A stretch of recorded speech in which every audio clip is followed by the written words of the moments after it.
मैं समझता हूँ कि बहसीयत कौम तो हम इन हज़ीर हैं, अखलाकी तौर पर दिवालियापन हमारा हो चुका है। तो चूँकि ये अवामी नुमाइंदगान भी इसी अखलाकी दिवालियापन की शिकार कौम से निकल के जाते हैं, तो वही करेंगे जो इन्होंने सीखा है। मैं समझता हूँ कि it is a disgraceful and a shameful day for the government and the opposition. बड़ा अफसोसनाक वाक़या है जो आज हुआ है, और इसके ज़िम्मेदारों में नए ज़िम्मेदार भी हैं और पुराने ज़िम्मेदार भी हैं।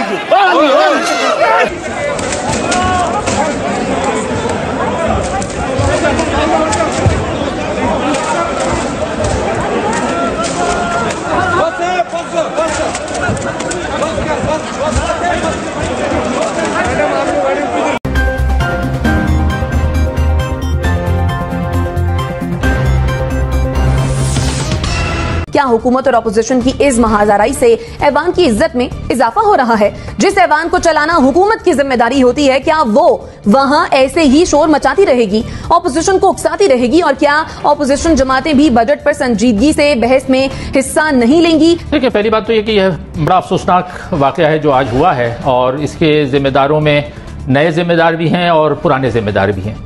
नए जिम्मेदार तो वही हैं जिन्होंने आज जो कुछ किया। जैसे आपने कहा कि ये पाकिस्तान की तारीख में पहली मरतबा है कि जो हज़ब इख्तिदार है, जिसका काम हुकूमत को चलाना है, जिसका काम ऐवान को चलाना है, वो खुद इस हद तक आगे बढ़ गए कि एक दूसरे पर गालियां, यानी अपोजिशन को, ये कभी नहीं हुआ। अब ये बच्चा जो है वो उस पर मोबाइल फ़ोन पर देख रहा है वो वीडियोज़ जो वायरल हुई हैं। जाहिर है जो चैनल दिखा रहे हैं वो तो म्यूट कर दिया जा रहा है, वो गालियाँ नहीं दिखाई जा रही, लेकिन जो फ़ोन पर अब जैसे मैंने कहा कि ऐसी चीज़ें फ़ौरन वायरल होकर बच्चे के हाथ में आ जाती हैं।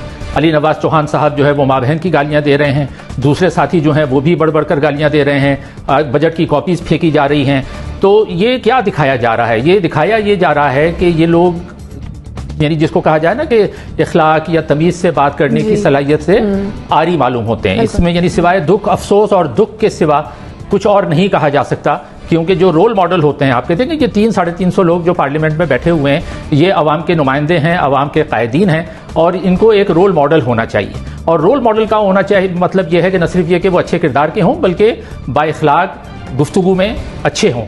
लेकिन बदकिस्मती ये है कि पीटीआई का जो रवैया रहा है उसमें ये लगता है कि ये बदज़बानी, यानी जो इनकी 22 साल की जो जद्दोजहद है, वो 22 साल की जद्दोजहद जो थी, जो ये पीटीआई के रहनुमा जो है वो कहते हैं कि हमने 22 साल जद्दोजहद की है, तो क्या 22 साल की जद्दोजहद में ये सीखा गया है?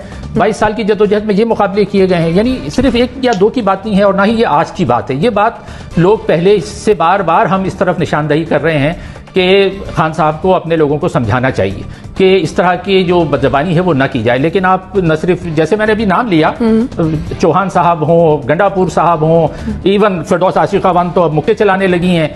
उससे पहले आप देख लें फैयाज चौहान की मैंने बात की, उनको देख लें, जो भी हैं ज़्यादातर लोग, इवन शहरयार आफरीदी को देख लें, सब एक से बढ़कर एक जो है वो मुकाबला करते हैं कि बदज़बानी की जाए। तो सबसे ज़्यादा जिम्मेदार तो ये खुद हैं।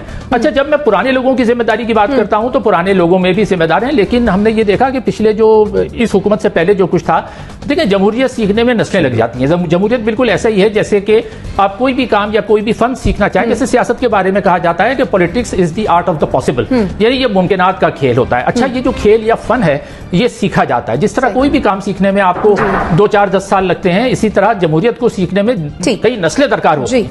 तो अब वो लोग भी जिम्मेदार हैं जिन्होंने पाकिस्तान में जमहूरियत को चलने नहीं दिया गया। जब जमहूरियत चलती है तो एक के बाद एक लोग सीखते जाते हैं और फिर आपके पास एक निथरी हुई अच्छी क़यादत सामने आती है। तो मैं समझता हूं कि नए लोग भी जिम्मेदार हैं और पुराने लोग भी। नए लोग भी जिम्मेदार हैं और पुराने लोग भी। पीजे मीर साहब, हम हमेशा से देखते आ रहे हैं कि ऑपोजिशन जो है वो कौमी असेंबली में एहतजाज कर रही होती है, लेकिन इस मरतबा तो काया ही पलट गई है। हम हुकूमती अरकान को भी देख रहे हैं कि वो भी एहतजाज कर रहे हैं। आखिर ऐसे में जिम्मेदारी किस पर आयद होती है?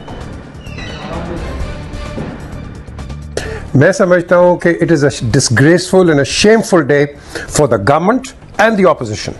आप क्या एग्जांपल दे रहे हैं हमारी पूरी इलेक्ट्रेट को कि ये आप करते हैं? आपके पास एक बजट आया है, regardless whether it is the government और द ऑपोजिशन, आपका ये डिस्प्ले है। I mean, this was absolutely a pathetic display of the National Assembly of all times.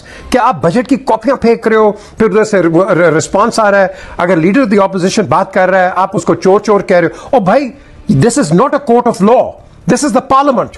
Court of law बाहर है, वहां जाके आप काम करो। यहां क्या बात है, आप उसको चोर कह रहे हो, ये कह रहे हो, वो कह रहे हो। मैं समझता हूं ये बड़ा डिसग्रेसफुल एक परफॉर्मेंस आई है। एंड अगर मैं ये बड़े स्ट्रांगली कह रहा हूं, अगर the Speaker of the National Assembly is neutral, he will suspend members of the government जिन्होंने ये बिहेव किया है, और he will suspend members of the opposition as well, because यहां इस August House के अंदर we cannot afford such trivial acts of absolutely juvenile delinquents। ये तो बहुत बुरी बात है। मैं समझता हूं आपने क्या मैसेज दे दिया दुनिया को। और मोर टू द पॉइंट, अगर आप इस तरह करेंगे तो अभी मेरे भाई बात कर रहे थे कि आप तो इलेक्टोरेट के एक रिफ्लेक्टेंट हैं, तो ये आप रिफ्लेक्शंस दे रहे हैं दुनिया को कि हम इधर आके इस तरह की बात करते हैं।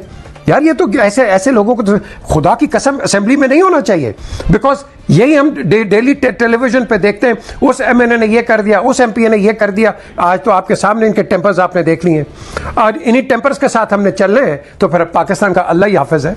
If they are going to be your nominated members of the parliament, well I am sorry to say they don't deserve to be in the parliament at all. ठीक, मुबश्शिर बुखारी साहब, कल तक बातें हो रही थी कि ज़ाब्ता अखलाक बनाने की तजवीज़ है, ज़ाब्ता अखलाक तैयार किया जाए ताकि कौमी असेंबली में इस किस्म के मामलात देखने में ना आए, लेकिन आज ही हमने देखा कि वो सब कुछ हुआ जो कि नहीं होना चाहिए था। जी बिल्कुल, मेरा ख्याल है कि ज़ाब्ता अखलाक की तो ज़रूरत ही नहीं थी। एक डेकोरम होता है हाउस को चलाने के जो रूल्स हैं और जिस तरह वो चलना चाहिए और जो कंडक्ट होना चाहिए पार्लियामेंटेरियंस का, और पार्लियामेंटेरियंस जो हैं वो अवामी नुमाइंदे होते हैं, ये लिखा पड़ा हुआ है। उसके लिए मतलब ये स्कूल गोइंग किड्स तो हैं नहीं जिनके लिए आप एक कोई नया ज़ाब्ता अखलाक जो है मुरतब करें और ऊपर एक एडमिनिस्ट्रेटर लगाएंगे। ये पढ़े लिखे लोग हैं। बुनियादी तौर पर मैं समझता हूँ कि बहसीयत कौम तो हम इन हज़ीर हैं, अखलाकी तौर पे दिवालियापन हमारा हो चुका है। तो चूँकि ये अवामी नुमाइंदगान भी इसी अखलाकी दिवालियापन की शिकार कौम से निकल के जाते हैं, तो वही करेंगे जो इन्होंने सीखा है। हम एक वक्त में जब पार्लियामेंट कवर किया करते थे और आज भी करते हैं, तो उस वक्त एक टर्मिनोलॉजी यूज़ होती थी, प्लेइंग विद द गैलरी। लेकिन उस वक्त के जो पार्लियामेंटेरियंस हुआ करते थे, वो जब गैलरी की अटेंशन अपनी तरफ ड्रॉ करना चाहते थे तो वो कोई अच्छे पॉइंट ऑफ ऑर्डर पे या अच्छी डिबेट के जरिए वो गैलरी को अपनी तरफ मतवज्जो किया करते थे। अब जो है सूरत हाल इस हद तक पहुंच चुकी है, चूंकि इनकी ट्रेनिंग नहीं है, इन्हें पार्लिमानी नॉर्म्स का नहीं पता। आज इन्हें अगर गैलरी को अपनी तरफ मतवज्जो करना है, मीडिया की अटेंशन अपनी तरफ ड्रॉ करनी है, तो ये लाते मुक्के घोंसे गालियां ये इस्तेमाल करके मीडिया को अपनी तरफ जो है वो राग़िब करते हैं। असल में लीडरशिप का एक सबसे अहम जिम्मेदारी ये होती है कि वो अपने फॉलोअर्स की, सिर्फ फॉलोअर्स की नहीं बल्कि कौम की कैरेक्टर बिल्डिंग करे।